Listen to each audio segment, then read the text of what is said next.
Bienvenue au Kennedy Golf Club, le podcast de celles et ceux qui rêvent de l'impossible et se disent « Pourquoi pas ?»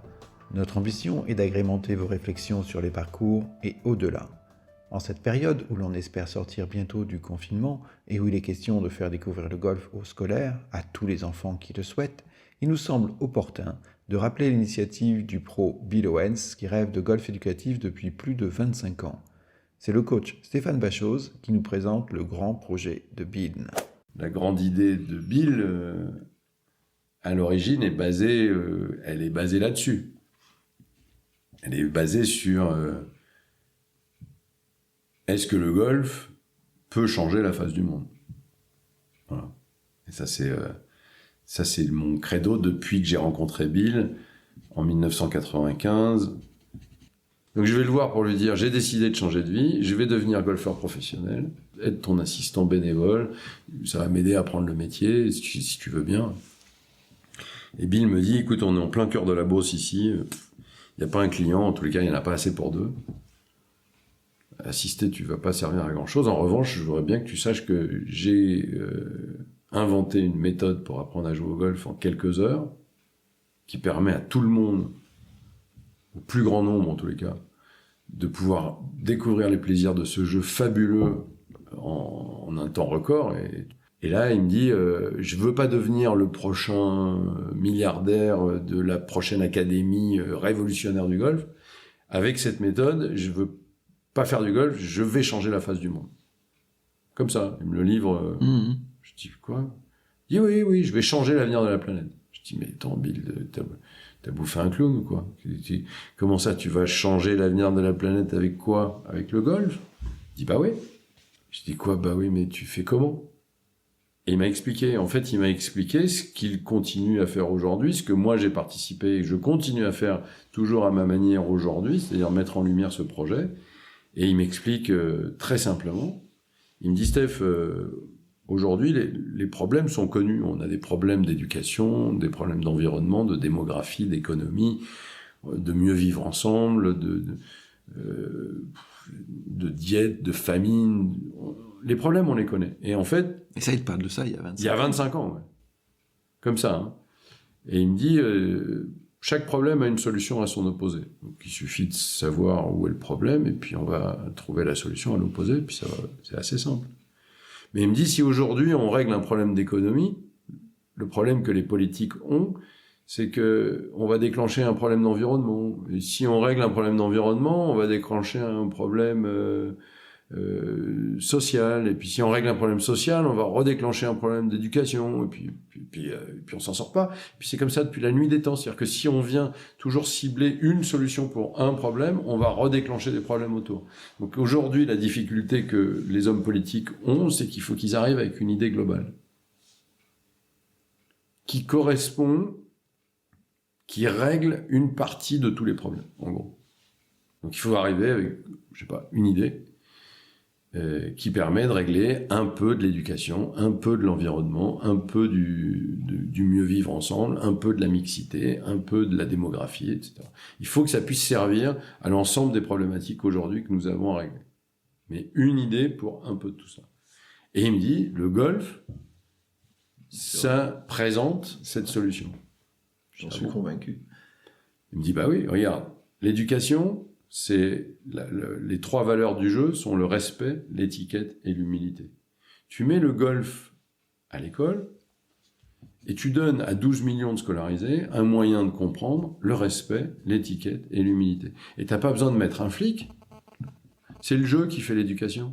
T'as pas besoin de mettre un flic derrière chaque citoyen, de toute façon on peut pas le faire, ça coûterait trop cher. Je dis, ah bah oui, ça c'est incroyable. Il me dit, on doit reconstruire, on doit planter des arbres. On est aujourd'hui face à une situation où, en 1999 à Kyoto, on a budgété 177 millions d'hectares d'arbres à replanter. Bon, il va falloir le faire, de toute façon, à un moment donné ou à un autre. Mais au lieu de le faire, replanter des arbres façon forêt des Landes, pourquoi ne pas les replanter autour des futurs espaces de jeu éducatifs que seront les golfs éducatifs de demain ? Créer des fairways où on a, autour des fairways, on va planter des arbres et sous la responsabilité de chaque enfant à l'école. Chaque enfant à l'école, va planter son arbre, va nommer son arbre, va grandir avec. Et je te garantis qu'ils vont arrêter, ils vont commencer à respecter ce qu'ils ont construit, ils vont arrêter de détruire. Je dis, ah bah ça, j'avais pas vu ça comme ça non plus. Il me dit, c'est quand même le seul jeu où tu peux mélanger tous les opposés. On propose depuis à Israël et à la Palestine d'aller faire la guerre dans la bande de gazon. Ce sera peut-être toujours plus efficace. Et tu peux mettre un jeune et un vieux sans aucun problème. Tu feras jamais ça avec un sport. Le tennis en particulier. Au rugby, tu mets des mecs de 70 berges contre des mecs de 20. Tu vas voir, ça va être rigolo. On va jouer aux osselets. Tu peux faire ça avec rien. Tu peux mélanger les vieux, les jeunes, mais aussi les filles et les garçons, les noirs et les blancs, les juifs et les musulmans, les grands et les petits, les riches et les pauvres. C'est un jeu pour tout le monde. C'est pas. Puis alors il va plus loin. Et puis alors évidemment, moi j'avais pas vu le golf comme ça, hein, tu penses. Moi je voyais le golf comme tout le monde, hein, bras gauche tendu, tête sur la balle.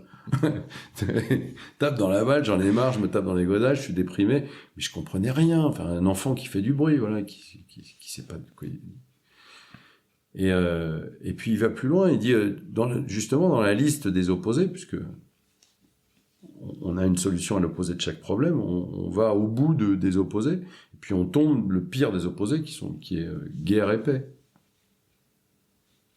Et il me dit, si on regarde, on fait la guerre depuis la nuit des temps, et puis quand on est en guerre, on va chercher à faire la paix. Et puis quand on a la paix, on va refaire la guerre. Et puis ça s'arrête pas. Puis c'est comme ça. C'est un jeu d'équilibre. Et il me dit, moi j'ai envie de proposer une idée pour arrêter de faire les guerres dans le monde. Je dis, oui, ça c'est sérieux comme idée. Je dis, mais je sais pas comment tu vas faire. Il me dit, c'est simple, Steph. Tout est opposé. Il suffit juste de savoir qu'est-ce qu'on fait dans la guerre. Donc on se bat, on détruit et on meurt. En gros, hein, si je dois raconter un truc à un enfant de 4 ans, qu'est-ce que c'est que la guerre? Et il me dit, ce serait quoi l'opposé de détruire? Je dis, c'est facile, parce que dans la paix, pour avoir une paix pérenne, il faut faire l'opposé de ces 3 choses-là. Donc l'opposé de détruire, c'est simple, c'est construire. L'opposé de mourir, toujours aussi simple, vivre. Et puis l'opposé de se battre. Et là, comme aujourd'hui, quand je fais certaines conférences et que je pose la question à un panel de gens brillants, quel est l'opposé de se battre? Eh ben, j'ai des gros blancs. Et moi, j'avais un gros blanc aussi, d'ailleurs. Mais d'abord, j'ai dit, faire l'amour. Ce à quoi il m'a répondu, non, l'amour, c'est l'opposé de se haïr. Alors, je sais pas, dormir. Je dis, non, dormir, c'est l'opposé d'être réveillé. Puis je cherche, puis je trouve pas. Puis il me dit, mais Steph, j'ai réfléchi, les animaux, ils font quoi? Quand ils se battent pas, ils font quoi? Parce qu'ils se battent pour manger, c'est comme ça. Hein. Et quand ils se battent pas, ils font quoi? Si, ils jouent. That's it. L'opposé de se battre, c'est jouer. Steph, si on veut changer l'avenir de la planète, il faut faire jouer les gens. Tout le monde, 7 milliards d'habitants. Il faut les faire jouer. C'est le principe des Jeux Olympiques initiaux, quoi, effectivement. Mais il faut les faire jouer, sauf que les Jeux Olympiques, c'est sportif. Il faut les faire jouer à un jeu que l'être humain ne peut pas battre. Et la nature, c'est la solution. Et là, soudain, ça transforme toute l'idée, tout ce qu'il était en train de me dire jusqu'à maintenant. Soudain, il y a un truc qui fait ling, ling, ling, ling. Je dis, putain, mais alors, oui, le golf, finalement, pourrait être le jeu qui change l'avenir de la planète, vu sous cet angle-là. Parce que oui, si tu donnes un jeu à tout le monde, le plus grand nombre, tout le monde, pour qu'on puisse jouer contre quelque chose qu'on peut pas battre, c'est-à-dire c'est ce qui va assurer la pérennité du jeu. C'est parce que tu peux pas battre la nature que tu vas jamais t'en lasser. C'est pour ces phénomènes d'addiction, c'est tout ce qu'on a dit avant. Tout à fait. Et c'est le plus vite, plus haut, plus fort dont on parlait, qui aussi va disparaître parce que celui-là, il est tué. Celui-là, il s'adresse au sport. Absolument. Et là maintenant, c'est je m'équilibre, je trouve l'harmonie avec moi, je deviens heureux avec mon jeu, ce qui inévitablement va donner la possibilité d'être heureux avec l'autre. d'améliorer la cohésion de l'ensemble, mais de tout l'ensemble, de planétaire. C'est pas que des petits groupes microcosmiques. Puis ensuite, ça va donner la possibilité de trouver l'harmonie avec son matos, parce que ça y est, j'ai compris que le boss, c'est le matos, sous l'égide et la baguette de Mère Nature qui tient toutes les rênes, qui est la toute-puissance face à laquelle l'être humain n'est rien. Excusez-moi, mais je pense qu'on a tous les ingrédients pour aller faire un avenir très différent. Et l'implémentation de cette grande idée, parce que moi, évidemment, je me suis impliqué, je suis toujours impliqué, je transpire ça depuis 24 ans avec Bill. Bill, lui, est toujours dans son camping-car qu'il a acheté pour aller sillonner les routes de France. Évangéliser. Oui, parce que il a construit un programme qui s'appelle le golf éducatif. Et c'est pas du golf, en fait. C'est là où ça vient vraiment faire la différence. C'est un projet qui s'appelle Golf éducatif, qui est basé sur le respect, l'étiquette, l'humilité, qui a pour vertu c'est un projet politique, là. Oui, de créer... La vertu première de ce projet, c'est de créer des bons citoyens. C'est tout. C'est tout. Rien d'autre. Basé sur ces règles de respect, d'étiquette et d'humilité. Aujourd'hui, celles et ceux qui sont en première ligne affrontent courageusement le Covid-19 pour le bien de tous. Nous ne les remercierons jamais assez. Cette interview est extraite d'un entretien beaucoup plus long réalisé fin 2019 par Jean-Christophe Buchot. Pour ne rien rater des futurs épisodes, n'oubliez pas de nous mettre 5 étoiles et de vous abonner à notre podcast sur votre plateforme préférée en cherchant Kennedy Golf Club. À bientôt.